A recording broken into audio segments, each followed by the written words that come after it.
Welcome back, everyone. So, let's start with second topic, selection purpose and process of selection. Selection. So, what is selection? Selection is a process of picking individual with request qualifications and competence to fill job in the organization. Selection seeks to eliminate as many unqualified applicants as possible in order to identify right candidate. देखिए हम selection क्यों करते हैं. Selection इसलिए किया जाता है ताकि हम बहुत सारे इंडिविजुअल्स में से एक इंडिविजुअल को पिक करें, लें, उसकी क्वालिफिकेशंस को देखते हुए हम उसे चुनें, उसकी कंपटीशन लेवल को देखते हुए उसे चुनें, ताकि जो पोस्ट खाली है जिसको हमें फुलफिल करना है, जिसके लिए हमें चुनाव करना है, उसको हम उस जॉब के उस पोस्ट को हम फिल कर सकें किसी भी ऑर्गेनाइजेशन के अंदर.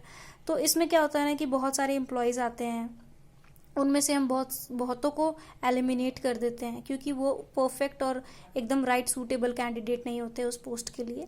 So this is a selection. Okay, now उस सिलेक्शन का पर्पस क्या है. The proper selection is very helpful in building up a suitable workforce. अभी किसी भी वर्कफोर्स या किसी एरिया के अंदर, कंपनी के अंदर या किसी भी वर्क फील्ड के अंदर अगर हम सिलेक्शन कर रहे हैं तो वो बेनिफिशियल होता है. विदाउट सिलेक्शन क्या होता है, आपको ट्रेनिंग नहीं है, आपके स्किल्ड नहीं है, अनअवेयर है, तो प्रॉफिट नहीं होगा, लॉस होगा और कंपनी डूब जाएगी.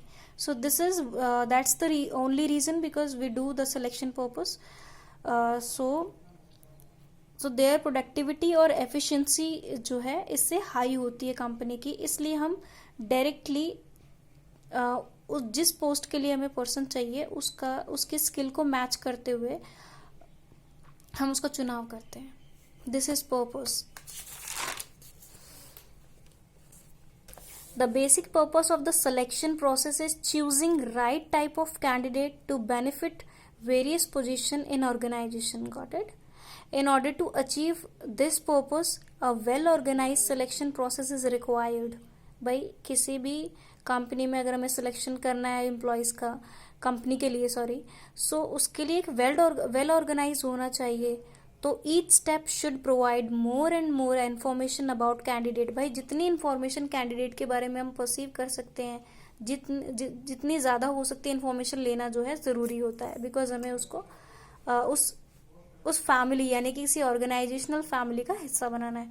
सो एक्चुअली हमें उसके बारे में सारी डिटेल पता होना चाहिए. जैसे कि अब now process of selection.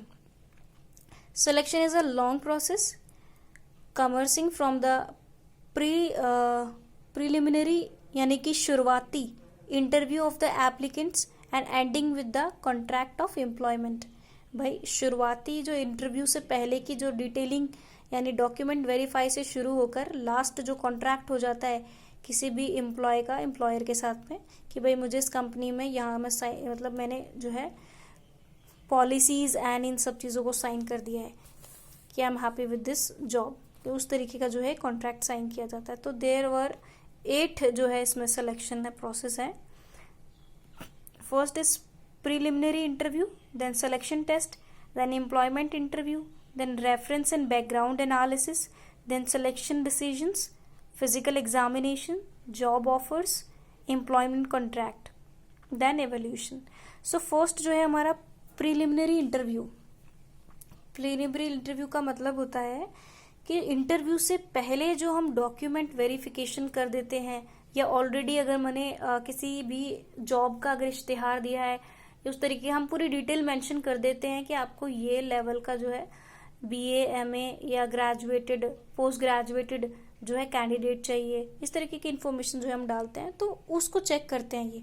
So the purpose of this is more and less same as scrutinizing यानी कि जांच करना of applicants received from job seekers. भाई बहुत सारे जॉब सीकर्स हैं, उनकी सारी जांच पड़ताल की जाएगी शुरुआती जो डॉक्यूमेंट्स की है वो. It helps reject misfit for reason why did not appear in application form. So basically उन लोगों को रिजेक्ट किया जाएगा जो कि जिनकी रिक्वायरमेंट नहीं है, ठीक है, जो कि उस जॉब के लिए फिट नहीं होते हैं. सो दिस इज प्रीलिमिनरी इंटरव्यू जो कि मेन इंटरव्यू से पहले किया जाता है, डॉक्यूमेंट्स के verification. Then second is selection test. अब देखिए अगर आप लोग साइकोलॉजी के स्टूडेंट है तो you are well aware of this test. जैसे कि एप्टीट्यूड टेस्ट हुआ, इंटरेस्ट टेस्ट है, लॉयलिटी टेस्ट है, स्ट्रेस मैनेजमेंट है, ऑक्यूपेशनल इन्वेंट्री टेस्ट होते हैं। तो जो ऑर्गेनाइजेशन से रिलेटेड है वो बहुत सारे टेस्ट क्रिएट किए जाते हैं। तो एक जो बुकलेट फॉर्म में वो टेस्ट होते हैं, तो उनको फुल जो है पूरा कंप्लीट करवाया जाता है किसी भी कैंडिडेट से। देन उसके बाद उसके स्कोरिंग करने के बाद रिजल्ट अडेप्ट किए जाते हैं, उसके बेसिस पे फिर हम सिलेक्शन करते हैं। ये एक सिलेक्शन प्रोसेस का पार्ट है। So this is the selection test. Job seekers who passes the preliminary interview are called for test. So different type of tests are administered depending on the job and company. It determines the applicant's ability, aptitude and personality. Then third point is employment interview. अब देखिए true process के बाद में आपका main interview आता है। सो interviews एक formal और इन डेप्थ कॉन्वर्जेशन होता है एम्प्लॉय और एम्प्लॉयर के बीच में, यानी कि अभी वो एम्प्लॉय नहीं है, उसका कैंडिडेट है, उस कैंडिडेट का और जो पैनल जज टीम है उनके साथ में उनका एक है कॉन्वर्जेशन होता है। So interview can be adapted to skilled, unskilled, managerial and professional employees. अब देखिए कई बार क्या होता है कि कुछ जिन लोगों ने अभी जस्ट अपनी स्कूल्स या ग्रेजुएशन या कह सकते हैं कॉलेज यूनिवर्सिटी पास ही की है और तुरंत विदाउट एनी एक्सपीरियंस जो है सीधे ही अपना जो है फर्स्ट रिज्यूमे लेके जाते हैं, तो उन लोगों का भी इंटरव्यू होता है ऑफ कोर्स। एंड फर्दर जो जिन लोगों ने अपना बहुत सारा एक्सपीरियंस कर लिया है एंड दूसरी कंपनी से वो लोग फर्दर इस कंपनी में काम करने के लिए या हैप्पीली जो है कि वो आए हैं यहाँ पे, सो उन लोगों का भी इंटरव्यू होता है। तो इसलिए इन्होंने यहाँ पर adapted to skilled and unskilled managerial, यानी कि यहाँ पर ट्रेनिंग और स्किल को बताया गया है, जो कि हम कई बार जो है एक्सपीरियंस के थ्रू डेवलप करते हैं। So it facilitate 3 objectives. इस इंटरव्यू के 3 ऑब्जेक्टिव्स होते हैं।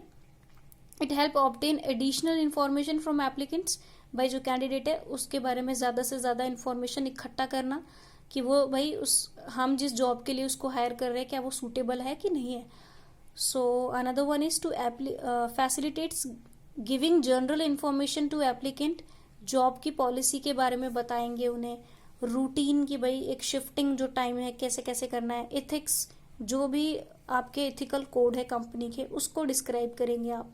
Then third is help building company's image among applicant. अब जो भी एप्लीकेंट है कैंडिडेट है उसके सामने अपनी कंपनी की एक इमेज को जो है बरकरार रखने की बात आप करेंगे, किस तरीके से आप हमारे जो है इस पोस्ट के लिए बेनिफिट रहेंगे उसका एक्सप्लेनेशन वो उस कैंडिडेट से मांगते हैं।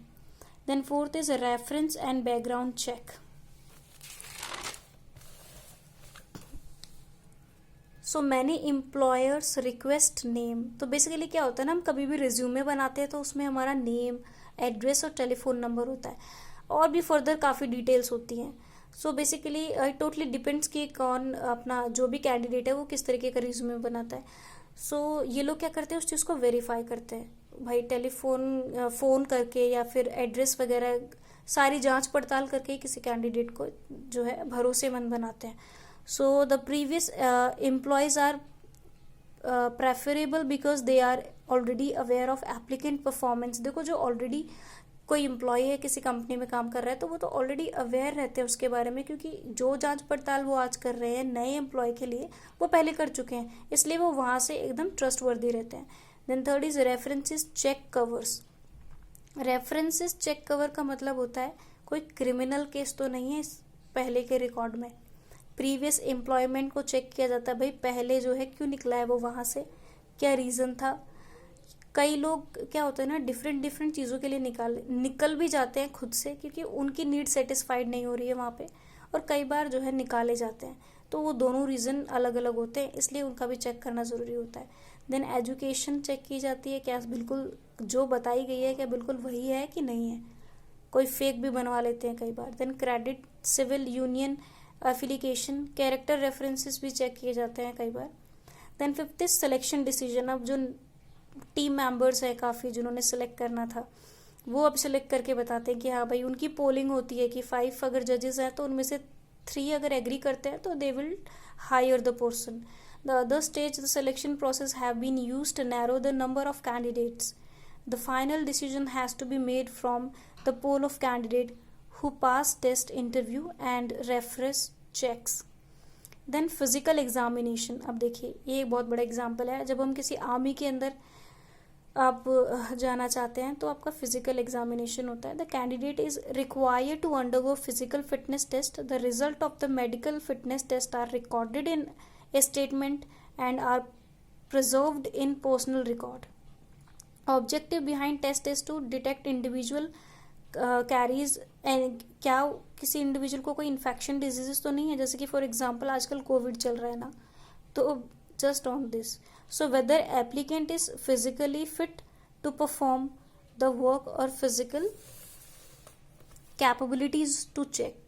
ठीक है, यहाँ पर क्या है ना, सिर्फ फिजिकल टेस्ट की बात की गई है. अगर हम साइकोलॉजी को इससे रिलेट करें तो मेंटली फिट होना भी बहुत ज़रूरी होता है. तो जब हम टेस्ट को कंडक्ट करते हैं ना, जो हमने पीछे पढ़ा, तो वो टोटली जो है आपकी मेंटल फिटनेस को चेक करता है. तो यहाँ पर फिजिकल फिटनेस इसलिए ज़रूरी है ताकि जो है एक एम्प्लॉय लॉयल रहेगा टू अवॉइड एब्सेंटिज्म. भाई बहुत ज़्यादा कम एब्सेंट होगा जिससे कि हमारी कंपनी को प्रॉफिट भी होगा. नहीं तो एब्सेंट ही होता रहा डिजीज़ के थ्रू तो फिर कोई उसका फ़ायदा ही नहीं है उस जॉब से related. Then 7th is job offer. अब क्या होता है, जब आप इन सारी स्टेजेस को पास कर लेते हैं तो आपको जॉब ऑफर हो जाती है.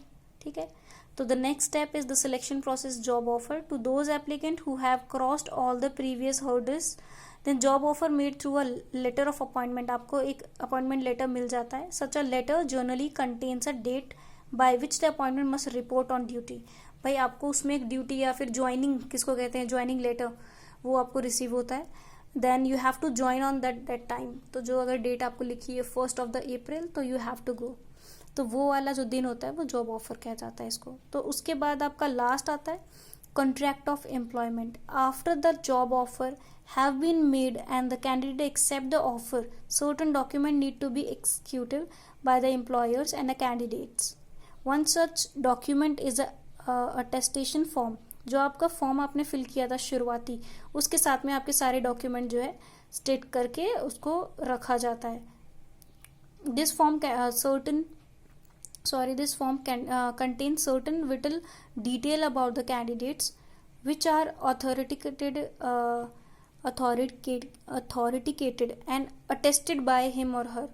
This form is valid recorded for future references. So basically future में कभी कोई problem ना create हो, because of this reason वो आप उस फॉर्म को प्लस सारी डॉक्यूमेंट्स को जो कि ओरिजिनल है अपने पास रखते हैं. And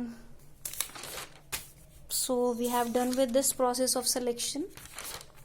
So please like and subscribe, and at the next time we will study the performance appraisal and job evaluation in our next video. Bye bye.